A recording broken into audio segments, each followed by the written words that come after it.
Cześć wszystkim! Od bardzo dawna prosiliście mnie o zrobienie tego właśnie odcinka i aż samo mnie zaczęło to ciekawić. Jakby wyglądały dzieci postaci z różnych kreskówek?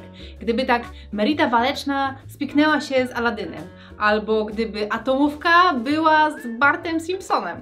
Zanim zobaczymy te krzyżówki, chciałam tylko szybko wspomnieć, że do sklepu olcikowa.pl wprowadziliśmy możliwość zapłaty za pobraniem i zmieniliśmy kuriera na firmę DPD, dzięki czemu paczki przychodzą o wiele szybciej. To skoro już wiemy, na czym stoimy, to przejdźmy do robienia dzieci. Postanowiłam tym razem pokazać, z czego będę losować. I tutaj mamy nasze kobitki, potencjalne mamusie z filmów animowanych i z seriali kreskówkowych. I zaraz zobaczymy panów, naszych tatusiów. Od razu mówię, że jeżeli pomyliłam się w pisowni któregoś, to sorki, niektórych po prostu pisałam z pamięci. I kiedy będę rysowała dziecko, to będę też musiała wylosować płeć. Więc mamy monetę. Będzie rzut monetą, czy dziewczynka, czy chłopiec. Pracę będę tworzyć w szkicowniku mojego autorstwa i line art takimi przyborami, a kolorować będę kopikami Ciao. Pierwsza para to...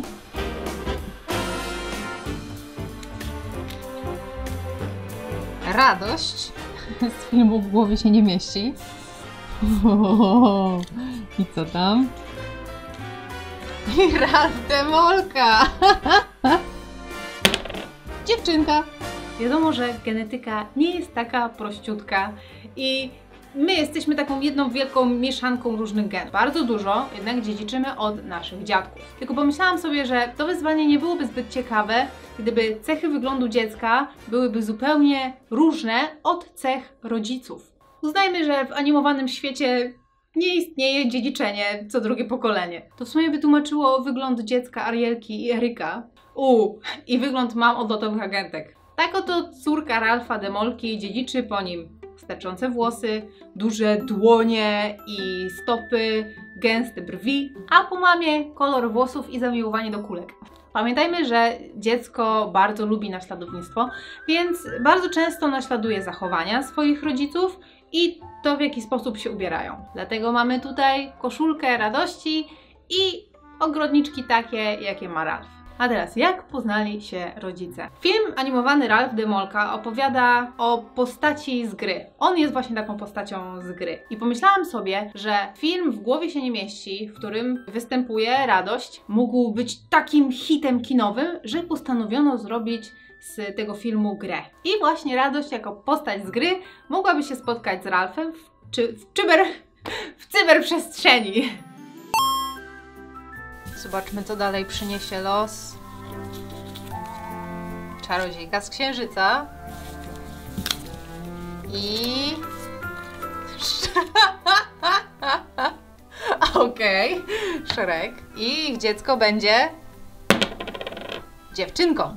Jak poznali się rodzice tego szkraba? W oryginalnym filmie Shrek zakochał się we Fionie, która była człowiekiem.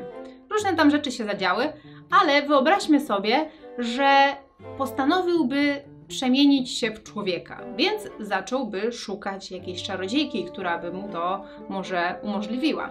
A czarodziejka z Księżyca, czyli Usagi Tsukino, jest wielkim specem od transformacji, ponieważ w serialu animowanym, w anime, za pomocą swojego berła potrafi się przemienić w czarodziejkę. Ze zwykłej nastolatki w czarodziejkę. Tak więc, kiedy Shrek by ją znalazł, by szybko się dowiedział, że ona nie jest w stanie mu pomóc, ale wyobraźmy sobie, że może coś tam by między nimi zaiskrzyło i zamiast się skupić na Fionie, jednak by się skupił na Usagi.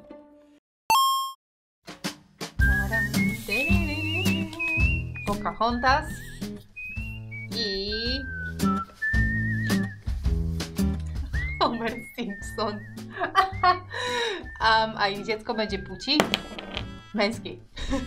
Homer Simpson. Leniwy, głupkowaty, obżartuchowaty Amerykanin. I Pocahontas. Jak oni by się mogli poznać?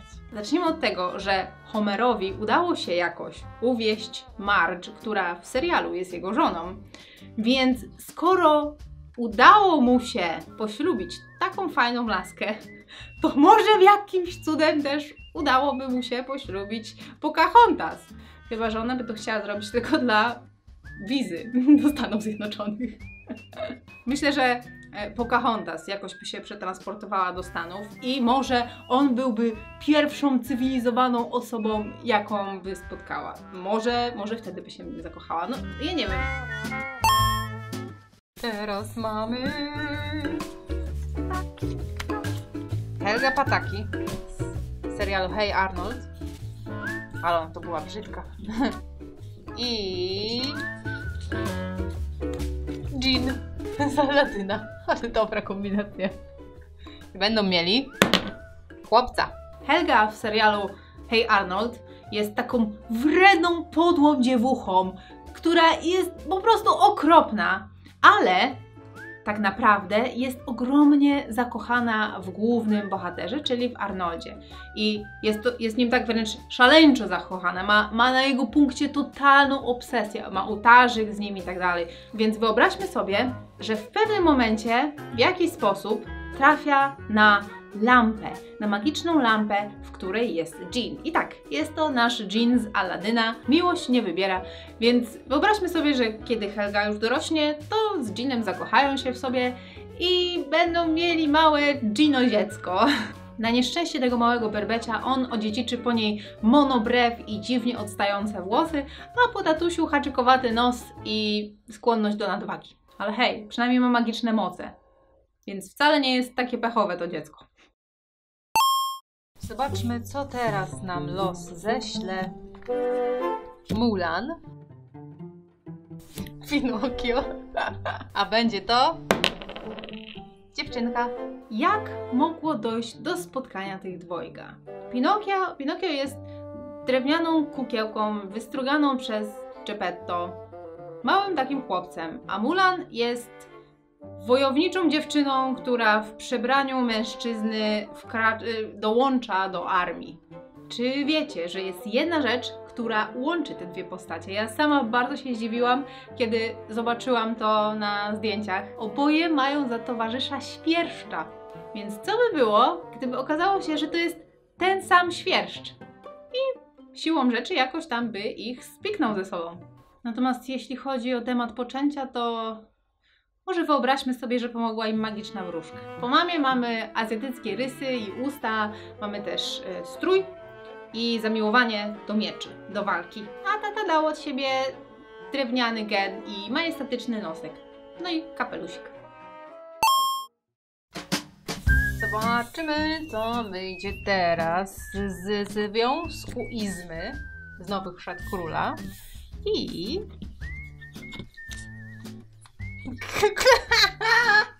kaczora Donalda. I dziecko będzie płci żeńskiej.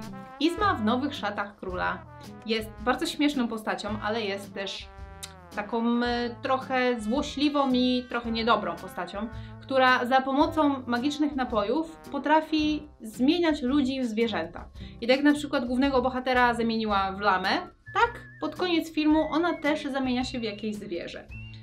I co by było, gdyby tym zwierzęciem była kaczka? Wtedy mogłaby się spotkać z kaczorem Donaldem i może jakoś tam by wykwitło między nimi uczucie.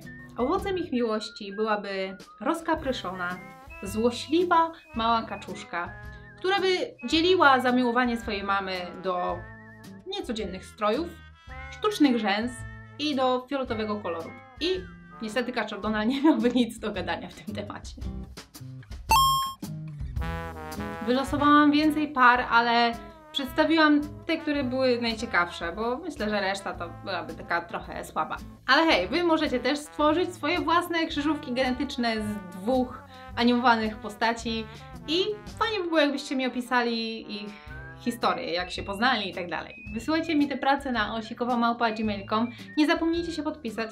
I pamiętajcie o tych pobraniach, że możecie w sklepie Osikowa zamawiać za pobraniem i zapłacić przy odbiorze, a nie przy zamawianiu. No dobra, to już wszystko na dziś. Widzimy się za tydzień w czwartek o 17:45. Trzymajcie się i pa!